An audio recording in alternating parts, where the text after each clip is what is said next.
സ്വല്ലല്ലാഹു അലൈഹി വസല്ലമ തങ്ങൾ തന്റെ സ്വഹാബത്തിനോട് മരണത്തിന് ശേഷമുള്ള ജീവിതത്തെക്കുറിച്ച് പറഞ്ഞു കൊടുക്കുകയാണ്.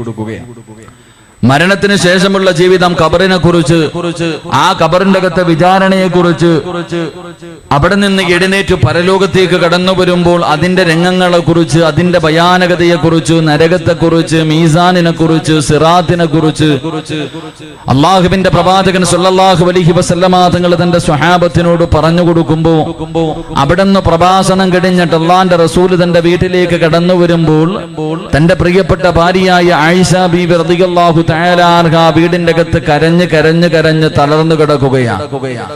തന്റെ പ്രിയപ്പെട്ട ഭാര്യയായ ആയിഷ ബീവി റളിയല്ലാഹു തആല അൻഹാ വീടിന്റെ അകത്ത് കരഞ്ഞ് കരഞ്ഞ് തളർന്നു കിടക്കുന്നത് കണ്ടപ്പോൾ പ്രവാചകൻ സ്വല്ലല്ലാഹു അലൈഹി വസല്ലമ തങ്ങൾ അടുത്ത് ചെന്നിട്ട് ചോദിച്ചു, നീ എന്തിനാ കരയുന്നേ?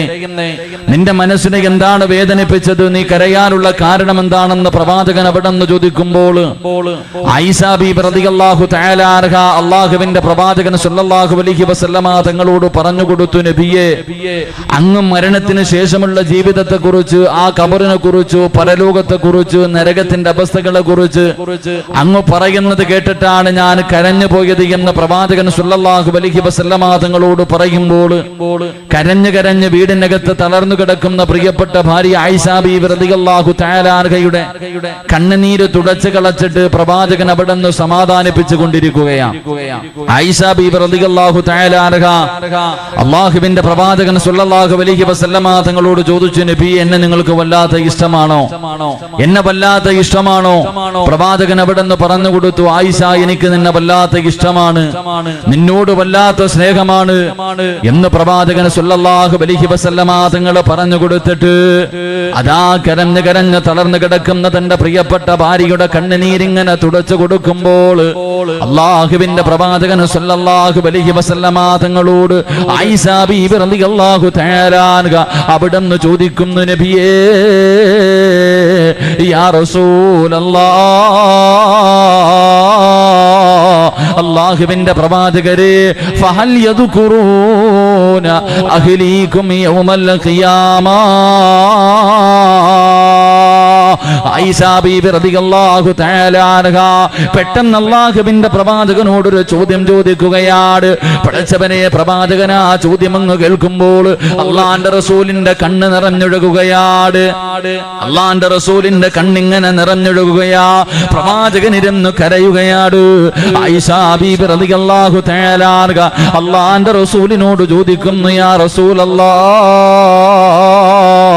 എന്തു പറ്റി നബിയേ, എന്തു പറ്റി നബിയേ, എന്തിനാണ് കരയുന്നതെന്ന് ചോദിക്കുമ്പോ അല്ലാഹുവിന്റെ പ്രവാചകൻ അവിടെ നിന്ന് പറയുന്നു, ആയിഷ, നീ ചോദിച്ച ചോദ്യം വല്ലാത്ത ഒരു ചോദ്യമായി പോയി. ആയിഷ ബീവി റളിയല്ലാഹു തആല അൻഹ ചോദിച്ച ചോദ്യം എന്തെന്നറിയുമോ? ഫഹൽ യദ്കുറൂന അഹ്ലീകും യൗമൽ ഖിയാമ. നാളെ ഇസ്രാഫീൽ എന്ന മലക്ക് സൂറന്ന കാഹളത്തിൽ ഊതിക്കിടിയുമ്പോൾ ഖബർ പൊളിച്ചുകൊണ്ട് ജനങ്ങളെ മുഴുവനും കടന്നു വരുന്ന പടച്ചറപ്പിന്റെ പരലോകമുണ്ടല്ലോ, അള്ളാന്റെ കോടതിയുണ്ടല്ലോ, ആ കോടതിയിലേക്ക് കടന്നു വരുന്ന ദിവസം ഈ സ്നേഹം എന്നോട് കാണിക്കുമോ? ഈ സ്നേഹം അപ്പോഴും എന്റെ കൂടെ ഉണ്ടാകുമോ നബിയേ? എന്നെ സഹായിക്കുമോ നബിയേ? എന്നെ സ്വർഗത്തിൽ കൊണ്ടുപോകുമോ നബിയേ? എന്നോട് വല്ല പരിചയം കാണിക്കുമോ നബിയേ? ഞാൻ അങ്ങയുടെ ഭാര്യയാണല്ലോ. അല്ലാഹുവിന്റെ പ്രവാചകൻ സ്വല്ലല്ലാഹു അലൈഹി വസല്ലമ തങ്ങളോട് ആയിഷ ബീവി റളിയല്ലാഹു തആല അൻഹ ചോദിക്കുമ്പോ അല്ലാഹുവിന്റെ റസൂൽ പറയുന്നു, ആയിഷ, സലാസത്തിന് 3 സ്ഥലങ്ങളുണ്ട്. നാളെ പടച്ചറപ്പിന്റെ പരലോകത്ത് 3 സ്ഥലങ്ങളുണ്ട്. ആ 3 സ്ഥലങ്ങളിലേക്ക് ജനങ്ങൾ കടന്നു ചെന്നാ ഫലാ യദ്കുറു അഹദുൻ അഹദാ. അല്ലാഹുവിന്റെ പ്രവാചകൻ സ്വല്ലല്ലാഹു അലൈഹി വസല്ലമ തങ്ങൾ അവിടെന്ന് പറഞ്ഞു കൊടുക്കുന്നു, ആയിഷ, അല്ലാഹുവിന്റെ കോടതിയിൽ 3 സ്ഥലങ്ങളുണ്ട്. അള്ളാന്റെ കോടതിയിൽ 3 സ്ഥലങ്ങളുണ്ട്. ആ 3 സ്ഥലങ്ങളിലേക്ക് ജനങ്ങൾ കടന്നു ചെന്ന വാപ്പ മുന്നിലൂടെ നടന്നു പോയാൽ, ഭാര്യ മുന്നിലൂടെ നടന്നു പോയാൽ, ഉമ്മതന്റെ മുന്നിലൂടെ നടന്നു പോയാൽ, പടച്ചവനെ കൂടപ്പുറപ്പോ കൂട്ടുകാരോ മക്കളോ ഭാര്യയോ ഭർത്താവോ ഒരാളും നിന്നെ തിരിഞ്ഞു നോക്കില്ല ആയിഷ. ഒരാളും നിന്നെ കണ്ട പരിചയം കാണിക്കൂല. ഒരാളും നിന്നെ സ്വർഗത്തിൽ കൊണ്ടുപോകാൻ നോക്കൂല. അള്ളാഹുവിന്റെ പ്രവാചകൻ അവിടെന്ന് പറഞ്ഞു കൊടുക്കുമ്പോ ആയിഷ ബീബി റളിയല്ലാഹു തആല അവിടെന്ന് ചോദിക്കുന്നു, നബിയേ ഏതാണ് നബിയേ? ആ 3 സ്ഥലങ്ങൾ ഏതാണ് നബിയേ? എന്റെ പ്രിയമുള്ളവരെ, നാളെ പരലോകത്ത് പടച്ചറപ്പിന്റെ മുന്നിലേക്ക് കടന്നു ചൊല്ലുമ്പോ ആ 3 രംഗം ഞാനും നിങ്ങളും നേരിടേണ്ടവരാണ്. അവിടെ ചെന്ന് കഴിഞ്ഞാ പിന്നെ ഒരാളും നിന്റെ കൂടെ ഉണ്ടാകില്ല. അള്ളാന്റെ റസൂൽ ഒന്നാമതായി പറയുകയാണ്, പടച്ചുറപ്പ് വിചാരണ ചെയ്യുന്ന സമയമുണ്ടല്ലോ, അള്ളാഹു ഹിസാബ് ചെയ്യുന്ന സമയമുണ്ടല്ലോ. ഈ ജീവിതത്തിൽ ജീവിക്കുന്ന കാലയളവില് ചെയ്തു കൂട്ടിയത് മുഴുവനും നാളെ പിടിച്ചു നിർത്തിയിട്ട് അള്ളാഹു എണ്ണി എണ്ണി ചോദിക്കുന്ന ആ രംഗമുണ്ടല്ലോ, ആ രംഗം നിന്നെ ഒരാളും സഹായിക്കില്ല. രണ്ടാമതായിട്ട് അള്ളാന്റെ റസൂല് പറഞ്ഞു കൊടുക്കുകയാണ്, നന്മതിന്മ എഴുതിയ കിതാബ് തൂക്കുന്ന രംഗമുണ്ടല്ലോ, മീസാൻ എന്ന് പറയുന്ന ത്രാസുണ്ടല്ലോ, ആ ത്രാസിന്റെ മുന്നിലെത്തിയ ഒരാളും നിന്റെ കൂടെ ഉണ്ടാകില്ല. ഒരാളും നിന്റെ കൂടെ ഉണ്ടാകില്ല. 3-ാമത്തെ സ്ഥലം ഏതാണ് നബിയേ? അള്ളാന്റെ റസൂല് പറഞ്ഞു, ആയിഷ നരകത്തിന്റെ മുകളിലൂടെ പടച്ചിറപ്പ് വലിച്ചു കെട്ടിയിരിക്കുന്ന സിറാത്ത് എന്ന് പറയുന്ന പാലമുണ്ടല്ലോ, ആ പാലത്തിന്റെ മുമ്പിൽ എത്തിക്കഴിഞ്ഞാ ഫലാ യദ്കുറു അഹദുൻ അഹദാ, പിന്നെ ഒരു മനുഷ്യനും നിന്നെ തിരിഞ്ഞു നോക്കില്ല എന്ന് പ്രവാചകൻ അവിടെ നിന്ന് പറയുമ്പോ, എന്റെ പ്രിയമുള്ളവരെ, സിറാത്ത് എന്ന് പറയുന്ന ഒരു പാലം നമുക്ക് കടക്കേണ്ടവരാ. ആ പാലത്തിലൂടെ നമുക്ക് സ്വർഗത്തിൽ എത്താൻ കഴിയൂ. ആ വഴിയല്ലാതെ മറ്റൊരു വഴിയില്ല. ആ സിറാത്ത് എന്ന പാലത്തിന്റെ മുകളിലൂടെയല്ലാതെ ഈ ലോകത്ത് ഒരു മനുഷ്യനും നാളെ പടച്ചിറപ്പിന്റെ സ്വർഗത്തിൽ എത്താൻ കഴിയില്ല. അള്ളാഹുവിന്റെ പ്രവാചകൻ അവിടെ നിന്ന് പറയുകയാ, എന്റെ പ്രിയമുള്ളവരെ, സിറാത്ത് എന്ന് പറയുന്ന പാലത്തെ കുറിച്ച് പഠിക്കുന്നവരാണ്. അള്ളാഹുവിന്റെ പ്രവാചകൻ അവിടെ നിന്ന് പറയുന്നു, അസ്സിറാത്തു അലാ ജഹന്നമ മിസ്ല ഹർഫി സൈഫി. അള്ളാഹുവിന്റെ പ്രവാചകൻ അവിടെ നിന്ന് പറയുകയാ, നരകത്തിന്റെ മുകളിലൂടെ പടച്ചിറപ്പ് വലിച്ചു കെട്ടിയിരിക്കുന്ന ഒരു പാലമാണ് സിറാത്ത്. പെണ്ണെ, ഒരു മുടി 7ആയിട്ട് മുറിച്ചിട്ട് അതിലൊരംശം എത്ര നേർമയുള്ളതാണോ അതുപോലെയാണ് സിറാത്ത് എന്ന പാലം. വല്ലാത്ത ഇരുളാണ്, വല്ലാത്ത വാളിന്റെ അഗ്രഭാഗത്തിനേക്കാളും മൂർച്ചയുള്ളതാ, വല്ലാത്ത വഴിവഴുപ്പാണ്. ലക്ഷക്കണക്കിന് കിലോമീറ്ററുകൾ നീളമുള്ള പാലമെന്ന്, അതാ ലക്ഷക്കണക്കിന് കിലോമീറ്റർ നീളമുള്ള ഒരു പാലമാണ് സിറാത്ത് എന്ന പാലമെന്ന് അഷ്റഫുൽ ഖൽഖ് നബി മുഹമ്മദ് മുസ്തഫ സല്ലല്ലാഹു അലൈഹി വസല്ലമ തങ്ങൾ പറയുന്നു, നരകത്തിന്റെ മുകളിലൂടെ അള്ളാഹു വലിച്ചു കെട്ടിയിരിക്കുന്ന സിറാത്ത് എന്ന് പറയുന്ന ഒരു പാലമുണ്ട്. ഈ പാലത്തിലൂടെ സ്വർഗത്തിൽ പോകാൻ പറ്റൂ, വേറെ ഒരു വഴിയില്ല. ആരായാലും ഇതിന്റെ മുകളിൽ കൂടെ തന്നെ പോകണം, നടക്കണം, കാലുവെച്ച് നടക്കണം. ആ പാലത്തിന്റെ മുകളിലൂടെ സ്വർഗത്തിലെത്താൻ കഴിയൂ. ഈ പാലത്തിനാണെങ്കിൽ വല്ലാത്ത നേർമയാ. ഒരു മുടി 7ആയിട്ട് മുറിച്ചു, അതിലൊരംശം നമ്മൾ നോക്കുമ്പോ എത്ര നേർമയാണോ അതേപോലത്തെ നേർമയായി ഈ പാലത്തിന്.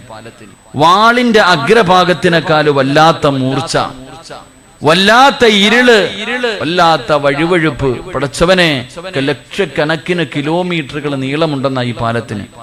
പല പല ഹദീസുകളുണ്ട്. 15,000 വർഷത്തെ വഴിദൂരമുണ്ട്, 50,000 വർഷത്തെ വഴിദൂരമുണ്ട്, 75,000 വർഷത്തെ വഴിദൂരമുണ്ടെന്നൊക്കെ ഹദീസിന്റെ കിതാബുകളിൽ നമുക്ക് കാണാം. എന്റെ പ്രിയപ്പെട്ടവരെ, ഏറ്റവും ഇറക്കവും നിരപ്പുമായിട്ട് കോടാനുകോടി വർഷം സഞ്ചരിച്ചാലേ സ്വർഗത്തിലെത്താൻ കഴിയും. അവിടത്തെ ഒരു ദിവസം പ്രവാചകൻ സല്ലല്ലാഹു അലൈഹി വസല്ലമ തങ്ങൾ പറഞ്ഞു, ഈ ദുനിയാവിലെ 50,000 കൊല്ലമാണെന്ന് നബി മുഹമ്മദ് മുസ്തഫ.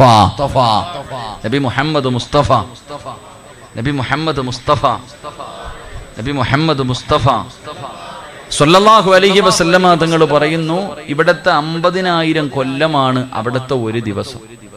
അപ്പൊ എത്ര കൊല്ലം നടന്നാലേ നമ്മളൊന്ന് സ്വർഗത്തിൽ ചെല്ലുക? അള്ളാഹു ഭാഗ്യം തരുമാറാകട്ടെ. എത്ര കോടാനി കോടാനി കോടാനി കോടി വർഷം നമ്മൾ സഞ്ചരിച്ചാലാ ഈ സിറാത്ത് ഒന്ന് കടന്ന് സ്വർഗവെത്ത? നരകത്തിന്റെ മുകളിലാണ്, നരകത്തിന്റെ കൊളുത്തുകൾ ഇങ്ങനെ പാഞ്ഞു നടക്കുന്നു, ജനങ്ങൾ ഇങ്ങനെ കോരിയിട്ട് കൊണ്ടുപോവാ. നരകത്തിന്റെ തീയിലേക്ക് പ്രാണികൾ കരിഞ്ഞു വീഴുന്നത് പോലെ ആ പാലത്തിന്റെ മുകളിൽ നിന്ന് ജനങ്ങൾ നരകത്തിലേക്ക് കരിഞ്ഞു വീഴാ. ഈ നരകത്തിന്റെ മുകളിലൂടെ കെട്ടിയിരിക്കണ ഈ പാലത്തിലൂടെ വേണം എനിക്ക് നിങ്ങൾക്ക് നടക്കാൻ. അള്ളാഹു നമുക്ക് ഭാഗ്യം തരുമാറാകട്ടെ. അപ്പൊ പ്രവാചകൻ സല്ലല്ലാഹു അലൈഹി വസല്ലമ തങ്ങൾ പറയാ, ഇത്രയും വർഷക്കാലം ഈ പാലത്തിന്റെ മുകളിലൂടെ നടന്നു പോകുമ്പോൾ നമ്മൾ തന്നെ ചിന്തിക്കുമ്പോൾ നമുക്കൊരു എത്തും പിടിയും കിട്ടണില്ല. അപ്പൊ പ്രവാചകൻ അവിടെ നിന്ന് പറഞ്ഞു, ഈ ദുനിയാവിലെ 10 സ്ഥലങ്ങളിലേക്ക് ആരെങ്കിലും നടന്നുപോയാ, ഈ ദുനിയാവില് ഒരു 10 സ്ഥലങ്ങളിലേക്ക് ആരെങ്കിലും തന്റെ കാല് വെച്ച് നടന്നുപോയാ, അവൻ നാളെ ആ സിറാത്ത് എന്ന പാലത്തിൽ ഒരു ചുവട്ടടി വെക്കുമ്പോ 100 വർഷമാണെന്ന് നബി മുഹമ്മദ് മുസ്തഫ. ഈ ദുനിയാവിൽ 10 സ്ഥലങ്ങളിലേക്ക് ഞാനോ നിങ്ങളോ കാലുകൊണ്ട് നടന്നു പോയിട്ടുണ്ടെങ്കിൽ ആ നടന്ന കാല് അവിടെ ഒരു ചുവട്ടടി വെക്കുമ്പോ 100 കൊല്ലം പോകും. ഇതുപോലെ താണ്ടി താണ്ടി താണ്ടി അള്ളാഹു ഇഷ്ടപ്പെട്ട ചില അടിമകൾ സ്വർഗത്തിലെത്തുമെന്ന് നബിയുനാ റസൂലുള്ളാഹി സ്വല്ലല്ലാഹു അലൈഹി വസല്ലം. അള്ളാഹു ആ 10 സ്ഥലങ്ങൾ പഠിക്കാൻ ഭാഗ്യം തരുമാറാകട്ടെ. അള്ളാഹു ആ 10 സ്ഥലങ്ങൾ പഠിക്കാൻ ഭാഗ്യം തരുമാറാകട്ടെ. അപ്പൊ ഇൻഷാ അല്ലാഹ് എത്ര സ്ഥലങ്ങൾ പറയാൻ പറ്റുമോ അത്രയും സ്ഥലം പറഞ്ഞിട്ട് നമുക്ക് സന്തോഷത്തോടെ ദുആ ചെയ്ത് പിരിയണം. അള്ളാഹു ഭാഗ്യം നൽകി അനുഗ്രഹിക്കുമാറാകട്ടെ. ഒന്നാമത്തെ സ്ഥലം ഞാൻ സമയമില്ലാത്തതുകൊണ്ട് വിശദീകരിക്കുന്നില്ല. അള്ളാഹുവിന്റെ പ്രവാചകൻ സ്വല്ലല്ലാഹു അലൈഹി വസല്ലമ തങ്ങൾ പറയുകയാണ്, അള്ളാഹുവിന്റെ പ്രവാചകനോട് സ്വഹാബത്ത് ചോദിക്കുന്നു, നബിയേ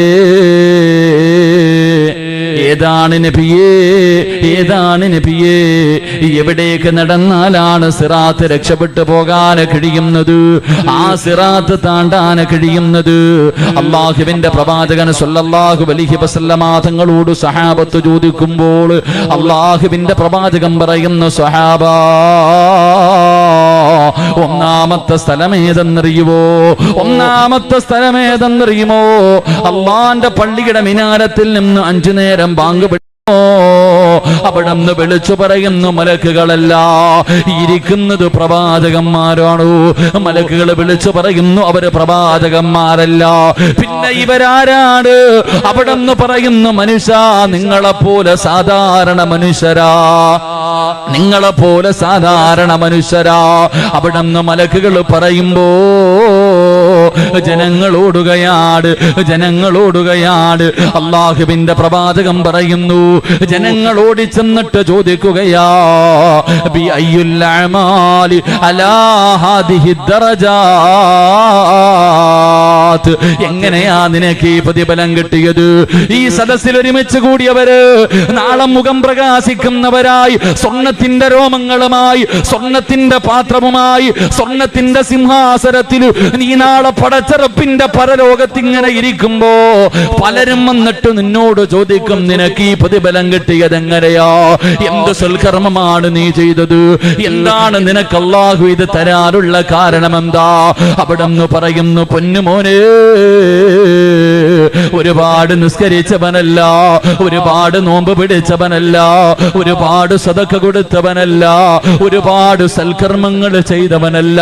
പിന്നെ അല്ലാഹു ഈ പ്രതിഫലം തരാനുള്ള കാരണം എന്തെന്നറിയുമോ?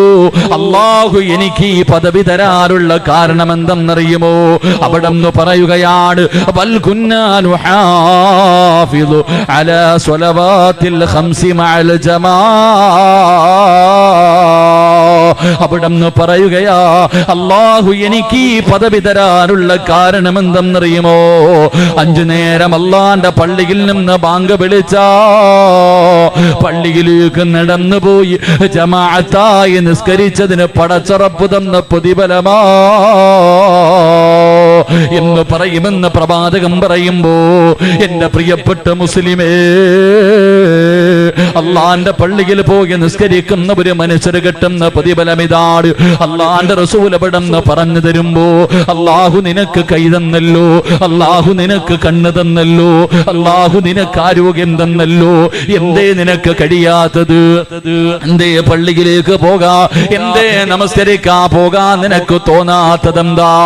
അള്ളാഹുവിന്റെ പ്രവാചകന്റെ മുന്നിലേക്ക് രണ്ട് കണ്ണിനും കാഴ്ചയില്ലാത്ത ഉമ്മ മക്തൂം റളിയല്ലാഹു തആല അൻഹു അള്ളാന്റെ റസൂലിന്റെ ചാരത്ത് വന്നിട്ട് ചോദിക്കുന്നു, നബിയേ യാ റസൂലല്ലാഹ്, അള്ളാഹുവിന്റെ പ്രവാചകരെ, എനിക്ക് കണ്ണിന് കാഴ്ചയില്ലാത്തവനാട്, ഞാൻ ജന്മനാ കണ്ണിന് കാഴ്ചയില്ലാത്തവനാട്. പള്ളിയിൽ വന്ന് നിസ്കരിക്കണമെന്ന് വല്ലാത്ത ആഗ്രഹമുണ്ട്. ഒരാളുടെ സഹായമില്ലാതെ എനിക്ക് പള്ളിയിൽ വന്ന് നമസ്കരിക്കാൻ കഴിയുന്നില്ല. ചില സമയങ്ങളിൽ എന്നെ കൊണ്ടുവരാൻ ആളെ കിട്ടുന്നില്ല. അതുകൊണ്ട് നബിയേ, ഞാൻ എന്റെ വീട്ടിലൊന്ന് നിസ്കരിച്ചു കൊള്ളട്ടെ നബിയേ. എന്നെ കൊണ്ടുവരാൻ ആരെയും കിട്ടാതെ വരുമ്പോ ഞാനൊന്ന് പള്ളിയിൽ നിസ്കരിച്ചോട്ടെ എന്ന് ഉമ്മ മക്തൂം റളിയല്ലാഹു തആല അൻഹു അല്ലാഹുവിന്റെ പ്രവാചകനോട് ചോദിക്കുമ്പോ അവിടെന്ന് പറഞ്ഞ മറുപടി എന്തെന്നറിയുവോ? ബാങ്ക് വിളിക്കുന്ന ശബ്ദം നിന്റെ വീട്ടിൽ കേൾക്കുമോ? നഅം യാ റസൂലല്ലാഹ്, ബാങ്ക് വിളിക്കുന്ന ശബ്ദം എന്റെ വീട്ടിൽ കേൾക്കാൻ നബിയേ. ആ കണ്ണിന് കാഴ്ചയില്ലാത്ത ചെറുപ്പക്കാരനായ സ്വഹാബിയോട് അള്ളാന്റെ റസൂല് പറഞ്ഞതെന്തെന്നറിയുമോ? പടച്ചവനെ, ഒരു കയറെടുത്തിട്ട് പള്ളിയുടെ മുന്നിൽ കെട്ടണം, മറുഭാഗം നിന്റെ വീട്ടിൽ കെട്ടണം, എന്നിട്ട് അതിൽ പിടിച്ചിട്ടാണെങ്കിലും പള്ളിയിൽ വന്ന് നിസ്കരിക്കണേ എന്ന് അള്ളാഹുവിന്റെ പ്രവാചകന് കണ്ണിന് കാഴ്ചയില്ലാത്ത ഒരു സ്വഹാബിയോട് അവിടെ നിന്ന് പറഞ്ഞു എന്ന് ചരിത്രം പഠിപ്പിക്കുമ്പോ, എന്റെ പ്രിയമുള്ളവരെ, നമുക്ക് അള്ളാഹു എന്ത് പ്രയാസവാദെന്നത്. നിന്റെ കണ്ണിന് അല്ലാഹു കാഴ്ച തന്നല്ലോ, നിന്റെ ചെവിക്ക് അല്ലാഹു കേൾവി തന്നല്ലോ, നിന്റെ കൈകാലിന് അല്ലാഹു സ്വാധീനം തന്നല്ലോ, നിനക്ക് ആരോഗ്യം തന്നല്ലോ. എന്നിട്ട് പോലും പള്ളിയിലേക്ക് പോയി നിസ്കരിക്കാൻ നമുക്ക് വല്ലാത്ത മടിയാണ്. എന്റെ പ്രിയമുള്ളവരെ, മഹാനായ അനസ് ഇബ്നു മാലിക് റളിയല്ലാഹു തആല അൻഹു പറയുകയാ, നിനക്ക് അല്ലാഹനെ കാണണോ? നിനക്ക് അല്ലാഹനെ കാണാൻ ആഗ്രഹമുണ്ടോ? നിന്റെ വീടിന്റെ ചാരത്ത് ബാങ്ക് വിളിക്കുന്ന ശബ്ദം കേട്ടാൽ അവിടെ നിന്ന് തങ്ങൾ പറയുകയാണ്, അള്ളാഹുവിന്റെ പ്രവാചകന്റെ കാലഘട്ടത്തില് മുനാഫിക്കീങ്ങളല്ലാതെ എല്ലാവരും പള്ളിയിൽ വരുമായിരുന്നു. നടക്കാൻ സുഖമില്ലാത്തവർ, രോഗികൾ രണ്ടുപേരുടെ ചുമലിൽ കൈവച്ചിട്ടാണെങ്കിലും പള്ളിയിൽ വന്ന് നിസ്കരിക്കുമായിരുന്നു എന്ന് പറയുമ്പോ, അള്ളാഹനെ കാണണ്ടേ, പടച്ചറപ്പിന്റെ കാണാൻ നിനക്ക് ആഗ്രഹമുണ്ടെങ്കിൽ 5 നേരം നിസ്കരിക്കണേ എന്നവിടെ നിന്ന് പറഞ്ഞു തരുമ്പോ, അല്ലാഹുവിന്റെ പള്ളികളിൽ ദുആ ചെയ്യുന്നത് കേട്ടവരാണല്ലോ. അല്ലാഹുമ്മ ബാരിക് ലനാ ഫീ റജബിൻ വ ശഅബാൻ വബല്ലിഗ്നാ ശുഹ്റു റമളാൻ. പടച്ചവനെ അല്ലാഹുവേ, റമളാൻ മാസത്തിന് സ്വാഗതം അരുളിയിട്ട് പടച്ചുറപ്പിനോട് ദുആ ചെയ്തുകൊണ്ടിരുന്നു. റജബ് മാസം നമ്മളോട് വിട പറഞ്ഞു. ശഅബാനിലൂടെ ഞാനും നിങ്ങളും കടന്നു പോകുമ്പോ, അല്ലാഹുവേ, ഈ പരിശുദ്ധമായ മാസങ്ങൾ കടന്നു വന്നിട്ട് പോലും ഈ ചെറുപ്പക്കാരാ, നിനക്കെന്തേ തോന്നാത്തത്? നിനക്കൊന്ന് നിസ്കരിക്കാ തോന്നാത്തതെന്താ? പടച്ചവനെ, ചിലര് പള്ളിയിൽ പോകുന്നവരുണ്ട്. അവരല്ലാഹുവേ പടച്ചവനെ ആകെ ആഴ്ചയിൽ ഒരിക്കലാണ് പോകുന്നത്. വെള്ളിയാഴ്ച ദിവസം ഇമാമ ഖുത്ബയിൽ നിന്ന് രണ്ടാമത്തെ ഖുത്ബ കഴിഞ്ഞു ഇറങ്ങുന്ന സമയത്താണ് ചാടിക്കീറുന്നത്. അല്ലാ, ഒന്ന് തീർന്നിരുന്നെങ്കിൽ ഓടാമായിരുന്നു റബ്ബേ. വെള്ളത്തിൽ കിടന്നവര് മത്സ്യത്തിനെടുത്ത് കരയിലിട്ടതുപോലെ, അത് വെള്ളത്തിലേക്ക് പോകാൻ പിടയുന്നത് പോലെ, പള്ളിക്കകത്ത് കയറിയാ എങ്ങനെയെങ്കിലും ഒന്ന് തീർന്നാ മതി, ഓടിയാ മതിയല്ലോ. ചിലർക്ക് നമസ്കാരം കളിയാണ്, ചിലർക്ക് നമസ്കാരം തമാശയാണ്. പടച്ചവനെ, അതിലൂടെ നരകത്തിൽ പോകുന്ന ഒരു വിഭാഗമുണ്ട്. നമസ്കരിച്ചിട്ട് നരകത്തിലേക്ക് പോകുന്ന ഒരു വിഭാഗമുണ്ട്. അല്ലാഹുവിന്റെ പ്രവാചകൻ സല്ലല്ലാഹു അലൈഹി വസല്ലമ തങ്ങൾ ഒരിക്കൽ നോക്കുമ്പോ ഒരു സഹാബി നമസ്കരിച്ചു കൊണ്ടിരിക്കുകയാ. അതാ നമസ്കാരത്തിന്റെ ഇടയിൽ തന്റെ താടി നേരെയാക്കുകയാണ്. നമസ്കരിച്ചു കൊണ്ടിരിക്കുമ്പോ തന്റെ താടി ഇങ്ങനെ നേരെയാക്കുന്ന ഒരു സ്വഹാബിയെ കണ്ടു. അള്ളാഹുവിന്റെ പ്രവാചകൻ നമസ്കാരം കഴിഞ്ഞപ്പോ അടുത്ത് വിളിച്ചിട്ട് ചോദിക്കുന്നു, മനുഷ്യ, നിനക്ക് അല്ലാഹുവിനെ പേടിയില്ലേ? നിനക്ക് പടച്ചറപ്പിനെ പേടിയില്ലാതെ പോയല്ലോ, അതുകൊണ്ടാണ് നീ നമസ്കാരത്തിൽ ഇങ്ങനെ താടി നേരെയാക്കുന്നത്. അള്ളാന്റെ റസൂല് പറഞ്ഞ മറുപടി എന്തെന്നറിയുവോ? നീ മരിച്ചു പോയാൽ എന്റെ ഉമ്മത്തായിട്ടാ മരിച്ചു പോയതെന്ന് നീ കരുതല്ലേ. നമസ്കരിച്ചു കൊണ്ടിരുന്നപ്പോ തന്റെ താടിയൊന്ന് നേരെയാക്കിയ സ്വഹാബിയോട് അള്ളാന്റെ റസൂൽ അവിടെ നിന്ന് പറയുമ്പോ മഹാനായ ഹുദൈഫ റളിയല്ലാഹു തആല അൻഹു പടച്ചവനെ പെട്ടെന്ന് നമസ്കരിക്കുന്ന ഒരു ചെറുപ്പക്കാരനെ കണ്ടപ്പോ സുജൂദും റുകൂഉം നേരെയല്ലാതെ ധൃതിയിൽ നമസ്കരിക്കുന്ന ഒരു ചെറുപ്പക്കാരന് ഒരാളെ കാണുകയാണ്. മഹാനായ ഹുദൈഫ റളിയല്ലാഹു തആല അൻഹു അവിടുന്ന് ചോദിച്ചു, നിസ്കരിക്കാൻ തുടങ്ങിയിട്ട് എത്ര കൊല്ലമായി? 40 കൊല്ലമായി തങ്ങള്. ഹുദൈഫ റളിയല്ലാഹു തആല അൻഹു പറഞ്ഞതെന്തെന്നറിയുവോ? 40 കൊല്ലത്തെ നിസ്കാരം വെറുതെയായി പോയി, 40 കൊല്ലത്തെ നിസ്കാരം കളിയായി പോയി. മരിച്ചു പോയാ അല്ലാഹുവിന്റെ പ്രവാചകന്റെ ഉമ്മത്തായിട്ടാണ് മരിച്ചതെന്ന് നീ കരുതല്ലേ. പടച്ചവരെ, അല്ലാഹുവേ അവിടെന്ന് പറയുമ്പോ എന്റെ പ്രിയമുള്ള ചെറുപ്പക്കാരാ, മോനെ നമസ്കരിക്കുമ്പോഴല്ലേടാ നീ നിന്റെ മുടി നേരെയാക്കുന്നത്, പടച്ചവനെ കൈമടക്കുന്നത്, അല്ലാഹുവേ ശരീരം ചൊറിയുന്നത്, അല്ലാഹുവേ പരസ്പരം അങ്ങോട്ടും ഇങ്ങോട്ടും കൈകാലുകൾ ഇടിച്ച് കളിക്കുന്നത്, ഫോൺ വരുന്നത് പോലും എടുക്കുന്നത് ആ സമയത്താണ്. എന്റെ പ്രിയമുള്ള സഹോദരങ്ങളെ, കളിയാട്. നമസ്കരിക്കുമ്പോ പടച്ചറപ്പിന്റെ മുന്നിലാണ് നിൽക്കുന്നതെന്നുള്ള ചിന്ത നമുക്കില്ലല്ലോ. ഒരു കൊതുക് കടിച്ചാ മതിയല്ലോ, ഒരു ഉറുമ്പ് കടിച്ചാ മതിയല്ലോ. എന്റെ പ്രിയമുള്ളവരെ, നമ്മുടെ നമസ്കാരത്തിന്റെ ശ്രദ്ധ മാറുകയാ. എങ്കിലെന്റെ പ്രിയപ്പെട്ട ചെറുപ്പക്കാരാ, നമസ്കാരം എന്ന് പറഞ്ഞാൽ എങ്ങനെയെന്നറിയുവോ? പൊന്നുമോര്, കൈകെട്ടിക്കഴിഞ്ഞാ അല്ലാഹുവേ ഒരു മനുഷ്യന്റെ അവസ്ഥ എങ്ങനെയെന്നറിയുവോ? മഹാനായ ഉർവത്ത് ബിൻ സുബൈർ റളിയല്ലാഹു തആല അൻഹു എങ്ങനെയാണ് നമസ്കരിക്കേണ്ടതെന്നറിയുമോ? എങ്ങനെയാണ് നമസ്കരിക്കേണ്ടതെന്നറിയുമോ? മഹാനായ ഉർവത്ത് ബിൻ സുബൈർ റളിയല്ലാഹു തആല അൻഹു തന്റെ കാലിങ്ങനെ പഴുക്കുകയാ, തന്റെ കാലിങ്ങനെ പഴുക്കുകയാണ്.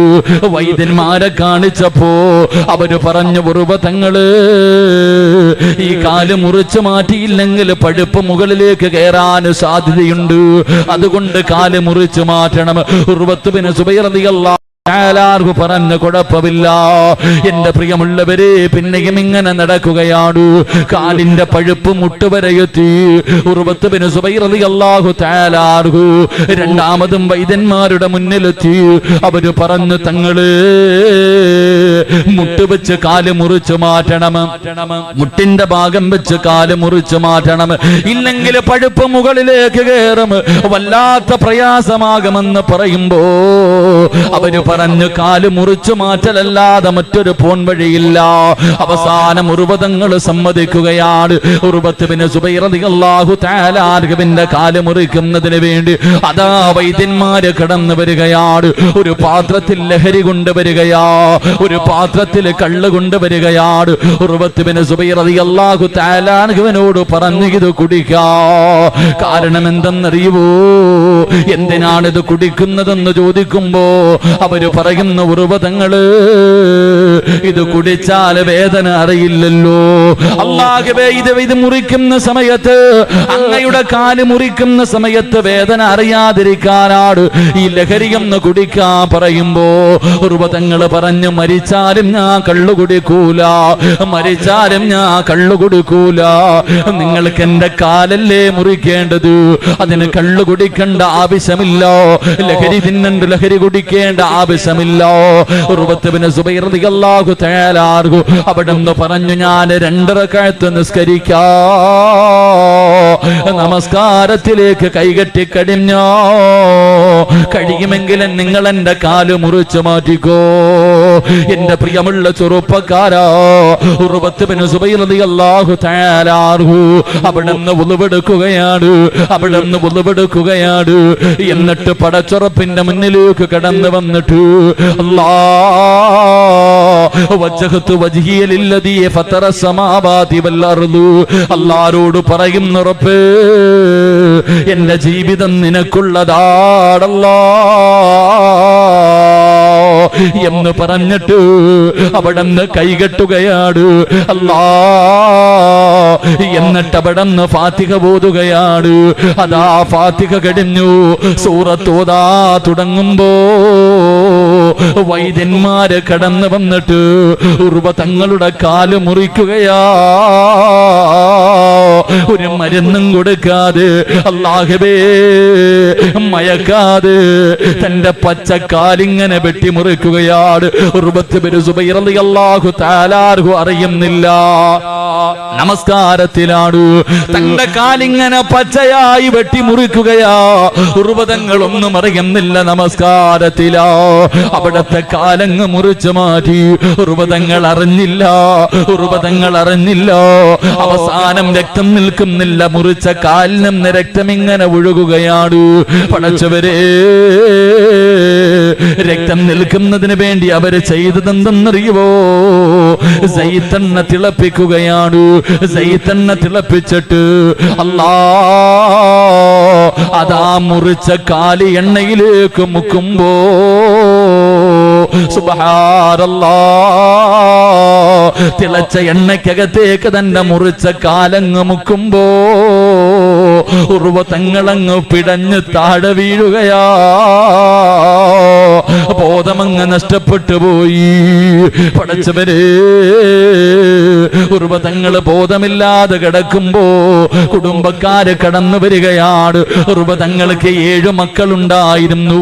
ആ 7 മക്കളിൽ 7ാമത്തെ ഒരു ചെറിയ മകനുണ്ടല്ലോ, അവനെ ഒട്ടകം ചവിട്ടിയിട്ട് മരിച്ചുപോയി. തന്റെ പൊന്നാര ചെറിയ മകനുണ്ടല്ലോ, ഒട്ടകത്തിന്റെ ചവിട്ട് കൊണ്ടിട്ട് മരിച്ചുപോയി. അല്ലാ, കുടുംബക്കാരും വൈദ്യന്മാരും വല്ലാത്ത വേദനയിലോ. ബോധം വരുമ്പോ ആദ്യം എന്താണ് പറയേണ്ടത്? കാല് മുറിച്ച് മാറ്റിയെന്നോ, തന്റെ പൊന്നാര മകൻ മരിച്ചതാണോ പറയേണ്ടത്? എന്തു ചെയ്യണമെന്നറിയാതെ കുടുംബക്കാരും മുഴുവനും വേദനിച്ചു കൊണ്ടിരിക്കുമ്പോ ഉർവത്ത് ബിൻ സുബൈർ റളിയല്ലാഹു തആല അൻഹു അവിടുന്ന് ബോധം തിരിച്ചു വരികയാണ്. അതാ വൈദ്യന്മാര് പറഞ്ഞു, തങ്ങള് അങ്ങയുടെ കാല് മുറിച്ചു മാറ്റി തങ്ങള്. ഉർവത്ത് ബിൻ സുബൈർ റളിയല്ലാഹു തആല അൻഹു അവിടുന്ന് പറഞ്ഞു, അൽഹംദുലില്ലാഹ്, ഇന്നാ ലില്ലാഹി വ ഇന്നാ ഇലൈഹി റാജിഊൻ. അങ്ങ് നമസ്കരിച്ചു കൊണ്ടിരുന്ന സമയത്ത് അങ്ങയുടെ കാല് മുറിച്ചു മാറ്റിയെന്ന് പറയുമ്പോ ഉർവ തങ്ങൾ അൽഹംദുലില്ലാഹ് പറയുകയാ. രണ്ടാമതായി പറഞ്ഞു, തങ്ങള് അങ്ങയുടെ ഏറ്റവും ഇളയ മകനുണ്ടല്ലോ, ഒട്ടകത്തിന്റെ ചവിട്ട് കൊണ്ട് മരിച്ചുപോയി തങ്ങള്. തന്റെ പൊന്നാര മകൻ മരിച്ചെന്ന് പറയുമ്പോഴും അൽഹംദുലില്ലാഹ്, ഇന്നാ ലില്ലാഹി വ ഇന്നാ ഇലൈഹി റാജിഊൻ. ജനങ്ങൾ മുഴുവനും അത്ഭുതത്തോടെ നിൽക്കുകയാണ്. എന്തൊരു മനുഷ്യനാ പടച്ചവര്! കാല് മുറിച്ചു മാറ്റിയപ്പോ തന്റെ പൊന്നാര മകൻ മരിച്ചെന്ന് പറഞ്ഞപ്പോഴും അൽഹംദുലില്ലാഹ് പറയുകയാണല്ലോ. ജനങ്ങൾ ചോദിച്ച ഉർവ തങ്ങള് എന്തിനാണ് അൽഹംദുലില്ലാഹ് പറഞ്ഞത്? പറഞ്ഞ മറുപടി എന്തെന്നറിയോ? അല്ലാഹു 2 കൈയും 2 കാലും എനിക്ക് തന്നു. ഒന്നല്ലേ അല്ലാഹു തിരിച്ചെടുത്തുള്ളൂ. അല്ലാഹു എനിക്ക് 1 കാല് ബാക്കി തന്നല്ലോ. അതുകൊണ്ട് അൽഹംദുലില്ലാഹ്. രണ്ടാമത് പറഞ്ഞത് എന്തിനെന്നറിയുവോ? 7 മക്കളെ തന്നിട്ട് അല്ലാഹു 1 തിരിച്ചെടുത്തുള്ളൂ. 6 എനിക്ക് തന്നല്ലോ. അതുകൊണ്ട് അൽഹംദുലില്ലാഹ് ഉർവ തങ്ങൾ അവിടെന്ന് പറയുകയാ, ജനങ്ങൾ മുഴുവനും അത്ഭുതത്തോടെ നിൽക്കുമ്പോ ഉർവ തങ്ങളിരുന്ന് കരയുകയാണ്. ഉർവ തങ്ങളിരുന്ന് കരയുകയാണ്. പെട്ടെന്ന് തേങ്ങി തേങ്ങി കരയുന്നത് കണ്ടപ്പോ ജനങ്ങൾ ചോദിച്ചു, എന്തേ തങ്ങള് കരയുന്നതിന്റെ കാരണം ചോദിക്കുമ്പോ അവിടെന്ന് പറയുന്നു, അല്ലാ ഇന്നലെ വരെ നിസ്കരിക്കുമ്പോ വലിയ വലിയ സൂറത്ത് ഓതിയിട്ട് ഒരുപാട് നേരം നിന്ന് നിസ്കരിക്കാൻ കഴിയുമായിരുന്നല്ലോ, ഇനി എനിക്കതിന് കഴിയില്ലല്ലോ, എനിക്കിനി അതിന് കഴിയില്ലല്ലോ, ഒരുപാട് നേരം നിന്ന് നിസ്കരിക്കാ എന്നെ കൊണ്ട് കഴിയില്ലല്ലോ എന്നോർത്തിട്ടാണ് കരയുന്നതെന്ന് പറയുമ്പോ, എന്റെ പ്രിയമുള്ളവര്, അല്ലാഹുവിന്റെ പരിശുദ്ധമായ ഖുർആൻ പറഞ്ഞത് ഫവൈലുൽ ലിൽ മുസല്ലീൻ അല്ലദീന ഹും അൻ സ്വലാത്തിഹിം സാഹൂൻ. അല്ലാഹുവിന്റെ വിശുദ്ധമായ ഖുർആൻ പറഞ്ഞത്, എന്റെ പ്രിയമുള്ളവരെ, ഫവൈലുൽ ലിൽ മുസല്ലീൻ, നമസ്കരിക്കുന്നവർക്കാണ് വൈലെന്ന നരകം, നമസ്കരിക്കുന്നവർക്കാണ് വൈലെന്ന നരകം. എങ്ങനെ നിസ്കരിക്കുന്നത് നമുക്കെന്നറിയുവോ? അല്ലാ കളിയും തമാശയുമായ ഭയഭക്തി ഇല്ലാതെ തോന്നിയതുപോലെ കാക്ക കൊത്തുന്നത് പോലെ കടന്ന് കോപ്രായം കാണിക്കുന്ന ചെറുപ്പക്കാരാ, പൊന്നുമോനെ, നിനക്ക് വൈലെന്ന് പറയുന്ന നരകമുണ്ടെന്ന് അല്ലാഹുവിന്റെ വിശുദ്ധമായ ഖുർആൻ പറയുമ്പോ, എന്റെ പ്രിയമുള്ളവര്, മഹാനായ നബി മുഹമ്മദ് മുസ്തഫ സല്ലല്ലാഹു അലൈഹി വസല്ലമ തങ്ങൾ പറയുകയോ, എന്റെ പ്രിയമുള്ളവര്, ജീവിതത്തിൽ ചെയ്തു പോയ പാപങ്ങൾ മുഴുവനും അല്ലാഹു പുറത്തു തരണോ? ഒരൊറ്റ 5 മിനിറ്റ് കൊണ്ട്, 5 മിനിറ്റ് കൊണ്ട് നീ നിന്റെ 30 കൊല്ലം 40 കൊല്ലം 50 കൊല്ലം 60 കൊല്ലം നീ നിന്റെ ജീവിതത്തിൽ ചെയ്തു പോയ പാപങ്ങൾ മുഴുവനും കേവലം 5 മിനിറ്റ് കൊണ്ട് കഴുകി കളയണോ ചെറുപ്പക്കാരാ, കഴുകി കളയണോ പെങ്ങള്. അല്ലാഹുവിന്റെ പ്രവാചകൻ അവിടെന്ന് പറയുകയോ, അല്ലാഹുവിന്റെ റസൂല് പറയുകയോ, 2 റക്അത്ത് നിസ്കരിച്ചാൽ ഏതെങ്കിലും ഒരു മനുഷ്യൻ ഒരു വഖത്ത് നമസ്കാരം അല്ലാഹുവിനെ ഭയന്നുകൊണ്ട് നിസ്കരിച്ചിട്ട് ഇറങ്ങുമ്പോ അവന്റെ പാപങ്ങൾ മുഴുവനും പുറത്ത് അവന്റെ ഉമ്മ പ്രസവിച്ചതുപോലെ ഒരു പാപവും ചെയ്യാത്തവനെ പോലെ പള്ളിയുടെ പായിൽ നിന്ന് ഇറങ്ങുമെന്ന് നബി മുഹമ്മദ് മുസ്തഫ സല്ലല്ലാഹു അലൈഹി വസല്ലം അല്ലാഹുവിന്റെ റസൂല് പറയാ, നമസ്കരിക്കേണ്ട രീതിയിൽ ഒരു മനുഷ്യൻ 2 റക്അത്ത് നിസ്കരിച്ചാൽ മതി, കൂടുതലൊന്നും വേണ്ട. ഒരു വഖത്ത് നിസ്കാരം ആരെങ്കിലും ഭയഭക്തിയോടുകൂടി നിസ്കരിച്ചിട്ട് പിരിയുമ്പോ അവന്റെ ജീവിതത്തിൽ ചെയ്തു പോയ എല്ലാ പാപങ്ങളും അള്ളാഹു പുറത്തു കൊടുക്കുമെന്ന് നബി മുഹമ്മദ് മുസ്തഫ നബി മുഹമ്മദ് മുസ്തഫ നബി മുഹമ്മദ് മുസ്തഫ സല്ലല്ലാഹു. ഒരൊറ്റ വഖത്ത് നിസ്കരിച്ചാൽ മതി, സ്വർഗം കിട്ടും. പക്ഷെ നിസ്കരിക്കേണ്ടതുപോലെ നിസ്കരിക്കണം. എന്റെ പ്രിയപ്പെട്ടവരെ, ഒരുപാട് നിസ്കരിക്കണ്ട, ഒരു വഖത്ത് നിസ്കരിച്ചാൽ മതി. നിസ്കരിക്കേണ്ട രീതിയിലാണ് നിസ്കരിക്കുന്നതെങ്കിൽ നിന്റെ ജീവിതത്തിൽ ചെയ്ത പാപം മുഴുവനും പുറത്ത് നീ പള്ളിയിൽ ഇറങ്ങുമ്പോ ഒരു പാപവും ചെയ്യാത്തവനെ പോലെ ഇറങ്ങിപ്പോകുമെന്ന് നബി മുഹമ്മദ് മുസ്തഫ നബി മുഹമ്മദ് മുസ്തഫ സല്ലല്ലാഹു അലൈഹി വസല്ലം. അല്ലാഹു അങ്ങനെ നിസ്കരിക്കാൻ ഭാഗ്യം തരുമാറാകട്ടെ. അല്ലാഹു അങ്ങനെ നിസ്കരിക്കാൻ ഭാഗ്യം തരുമാറാകട്ടെ. നമ്മുടെ ഇന്നത്തെ നിസ്കാരം കൊണ്ട് നമുക്ക് സ്വർഗമൊന്നും കിട്ടൂല, നമുക്ക് നരകത്തിൽ സീറ്റ് ഉറപ്പിക്കാം. അങ്ങനെ നമ്മുടെ നിസ്കാരം അള്ളാഹു നമുക്ക് ഭാഗ്യം നൽകി അനുഗ്രഹിക്കുമാറാകട്ടെ. എന്റെ പ്രിയപ്പെട്ടവരെ, അങ്ങനെ നിസ്കരിക്കണമെങ്കിൽ എങ്ങനെ നിസ്കരിക്കണം? ഒരൊറ്റ വഖത്ത് നിസ്കരിക്കുമ്പോ തന്നെ അവന് സ്വർഗത്തിൽ സീറ്റ് ഉറപ്പിക്കണമെങ്കിൽ ചുമ്മാ നിസ്കരിച്ചാൽ പോരാ. നിസ്കരിക്കുന്നതിന് ചില രീതികളുണ്ട്. അള്ളാഹു പഠിക്കാൻ ഭാഗ്യം തരുമാറാകട്ടെ. അള്ളാഹു പഠിക്കാൻ ഭാഗ്യം തരുമാറാകട്ടെ. ഇതിപ്പോ ബോറടിച്ചു തുടങ്ങിയ 11 മണിയാകാറായി, ചുമ്മാതല്ല, 1 മണിക്കൂറായി. അപ്പൊ അതിന്റെ ചില പ്രയാസങ്ങളൊക്കെ മുഖത്ത് കാണുന്നു. ഇൻഷാ അല്ലാഹ് അല്ലാഹു ഈമാൻ തരുമാറാകട്ടെ. നിസ്കരിക്കാൻ പഠിച്ചിട്ട് പോകാം, അത്രേ ഉള്ളൂ. എങ്ങനെയാ നിസ്കരിക്കേണ്ടതെങ്കിലും പഠിച്ചിട്ട് പോകാം. ഇത്ര നേരം ഇരുന്നില്ലേ? കുറച്ചേരം കൂടി ഇരിക്കൂലേ? ഒന്ന് എഴുന്നേറ്റ്. നല്ല രസമുണ്ടല്ലേ ചാരി ഇരിക്കുക. എഴുന്നേറ്റ്. നിങ്ങൾ ഇരുന്നോപ്പാ. നിങ്ങളല്ല ചങ്ങാതി കുഞ്ഞും മടി കിടക്കുന്നത് കൊണ്ട് ആ ചങ്ങാതി ഇരിക്കാൻ പറഞ്ഞു. അള്ളാഹു ഈമാൻ നൽകുമാറാകട്ടെ, അള്ളാഹു ഈമാൻ നൽകുമാറാകട്ടെ. എങ്ങനെ നിസ്കരിക്കണം എന്നറിയാം, ഞാൻ പറഞ്ഞുതരാം ഇൻഷാ അല്ലാഹ്. ഇരിക്കും. എങ്ങനെ നിസ്കരിക്കണം? എന്റെ പ്രിയമുള്ള സഹോദരങ്ങളെ, മഹാനായ അലി ഇബ്നു ഹസൻ റളിയല്ലാഹു തആല അൻഹു അവിടെന്ന് പറഞ്ഞു തരുന്നു എങ്ങനെയാണ് സ്വർഗത്തിലേക്ക് പോകാറ്. ഒരൊറ്റ വഖത്ത് കൊണ്ട് സ്വർഗത്തിൽ പോകാനുള്ള വഴി എന്തെന്നറിയുമോ? മഹാനായ അലി ഇബ്നു ഹസൻ റളിയല്ലാഹു തആല അൻഹു ഉളുവെടുക്കുന്ന സമയത്ത് അല്ലാഹുവേ കരഞ്ഞ് കരഞ്ഞ് കരഞ്ഞ് തന്റെ നിറമങ്ങ് മാറുമായിരുന്നു. ഉളുവെടുക്കുന്ന സമയത്ത് എന്റെ പ്രിയപ്പെട്ട ചെറുപ്പക്കാരാ, എന്റെ പ്രിയപ്പെട്ട പെങ്ങള്, ഉസ്താദേ 30 കൊല്ലം കൊണ്ട് നിസ്കരിക്കുന്നുണ്ട്, 40 50 60 പറഞ്ഞിട്ട് കാര്യമില്ല. എന്റെ പ്രിയമുള്ളവരെ, മഹാനായ അലി ഇബ്നു ഹസൻ റളിയല്ലാഹു തആല അൻഹു അവിടുന്ന് ഉളുവെടുക്കുന്ന സമയത്ത് തന്റെ നിറമങ്ങ് മാറുകയാ. കരഞ്ഞ് കരഞ്ഞ് കരഞ്ഞ് തന്റെ നിറമങ്ങ് മാറുകയാണ്. ജനങ്ങൾ ചോദിച്ചു, തങ്ങളെ എന്താണങ്ങ് കരയുന്നത്? അങ്ങയുടെ നിറം മാറുന്നതിന്റെ കാരണം ചോദിക്കുമ്പോ അലി ഇബ്നു ഹസൻ റളിയല്ലാഹു തആല അൻഹു അവിടുന്ന് പറയുകയാ, ഞാൻ ഉളുവെടുക്കുന്നത് എന്തിനു വേണ്ടി എന്നറിയുവോ? ഞാൻ ഉളുവെടുക്കുന്നത് എന്തിനു വേണ്ടിയാണെന്നറിയുവോ?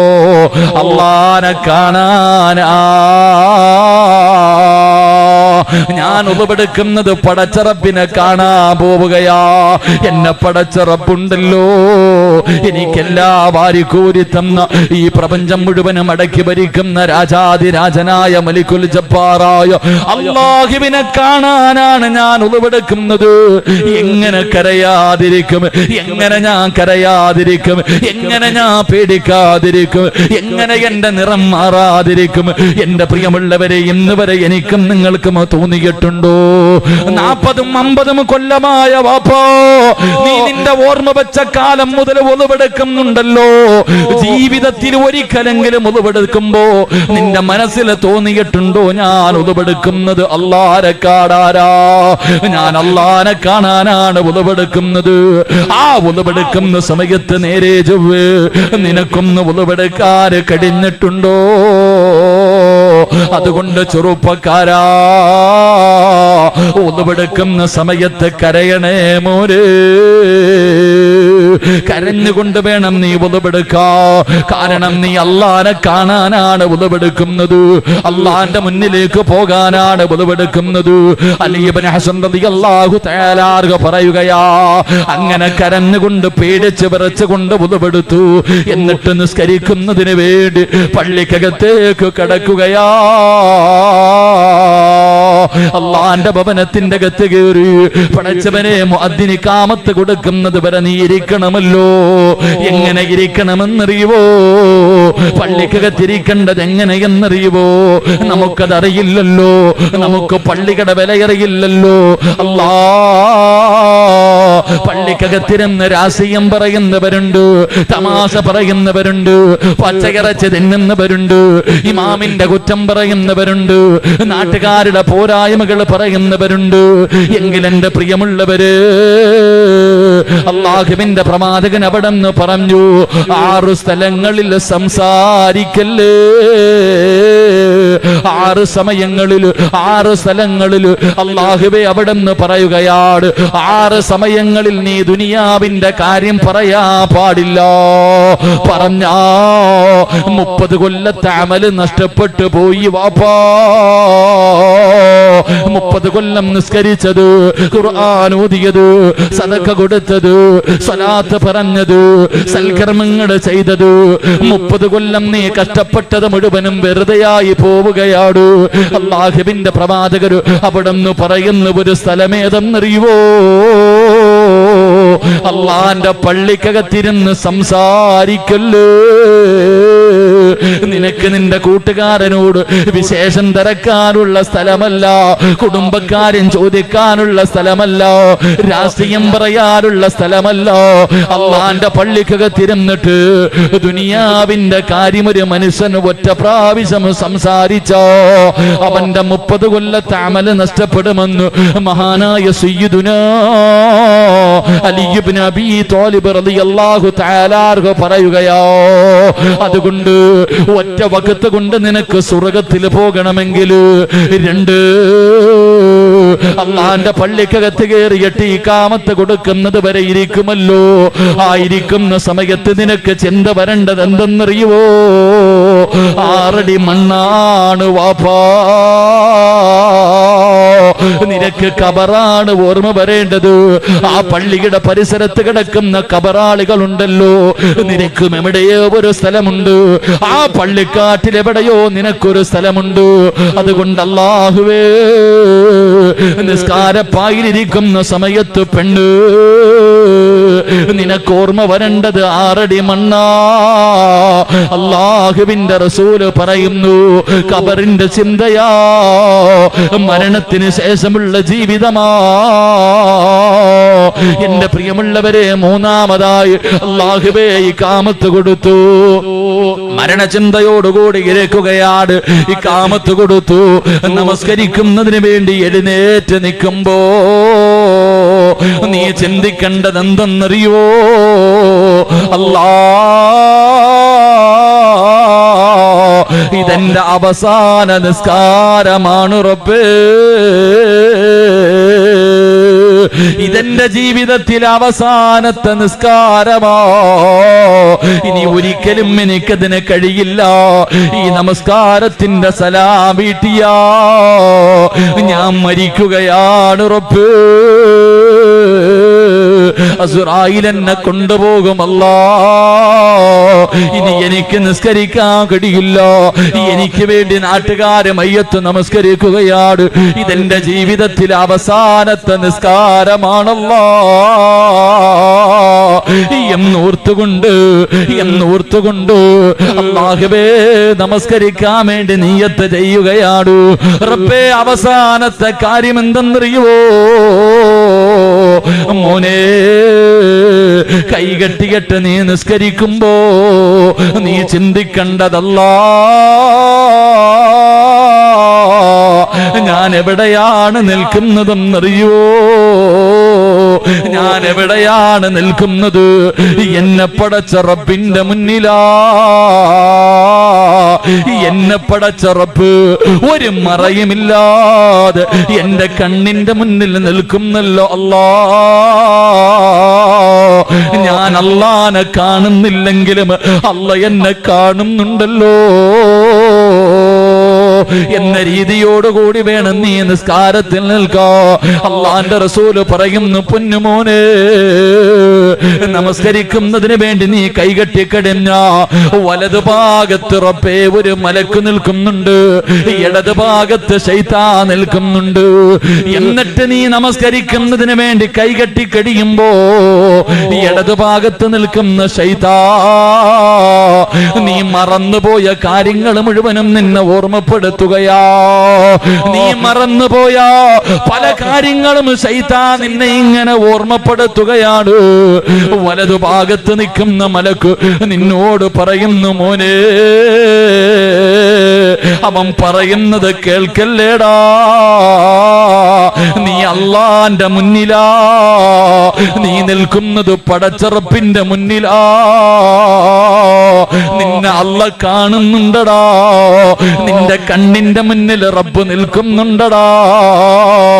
അവൻ പറയുന്നത് കേൾക്കല്ലേ, ഭയഭക്തിയോടുകൂടി നിസ്കരിക്കടാ എന്ന് വലതുഭാഗത്ത് നിന്ന് മലക്കിങ്ങനെ പറഞ്ഞു തരികയാ. എന്റെ പ്രിയമുള്ളവരെ, അല്ലാ ശൈത്താൻ പറയുന്നതും കേട്ട് നമസ്കരിച്ചിട്ട് വെളിയിലേക്ക് അതാ നമസ്കാരം കഴിഞ്ഞ് സലാം വീട്ടുമ്പോ ആ മലക്ക് പറയുന്നു, എടാ ശപിക്കപ്പെട്ടവര്, എടാ നശിച്ചവര്, എടാ വൃത്തികെട്ടവര്, ഞാൻ പറഞ്ഞത് നീയൊന്ന് കേട്ടിരുന്നെങ്കില്, ഞാൻ പറഞ്ഞത് നീയൊന്ന് അനുസരിച്ചിരുന്നെങ്കില് നിനക്ക് അല്ലാഹു തരുന്ന പ്രതിഫലം എന്തെന്നറിയോ? നിന്റെ ജീവിതത്തിൽ ഇന്ന് വരെ ചെയ്ത പാപങ്ങൾ അല്ലാഹു പുറത്തു തരുമായിരുന്നു. എന്നെ നീ നിഷേധിച്ചല്ലോ, എന്നെ നീ കളിയാക്കിയല്ലോ, ഞാൻ പറഞ്ഞതനുസരിച്ചില്ലല്ലോ, ശൈത്താന്റെ ചതിയിൽ പെട്ടുപോയല്ലോ. നമസ്കാരം കഴിഞ്ഞ് പള്ളിയിൽ നിന്നിറങ്ങുമ്പോ ആ മലക്ക് നിന്നെ ശപിക്കുമെന്ന് നബി മുഹമ്മദ് മുസ്തഫ സല്ലല്ലാഹു അലൈഹി വസല്ലമ തങ്ങൾ പറയുകയാ. ആ മലക്ക് പറഞ്ഞതാണ് നീ കേട്ടതെങ്കിൽ മലക്ക് പറയുന്നു മർഹബാ, അല്ലാഹുവേ നിനക്ക് സ്വാഗതം അരുളുകയാണ്. എന്നിട്ട് പറയുന്നു നിനക്ക് സ്വർഗമുണ്ട് മോനെ. എടാ ഭാഗ്യവാനെ, എടാ വിജയിച്ചവരെ, നിനക്ക് സ്വർഗമുണ്ട്. നിന്റെ പാപങ്ങളൊക്കെ അല്ലാഹു പുറത്തു തന്നു. നിന്റെ കയ്യിൽ പിടിച്ച് മുസാഫഹത്ത് ചെയ്ത് നിന്നെ യാത്രയാക്കുമെന്ന് നബി മുഹമ്മദ് മുസ്തഫ.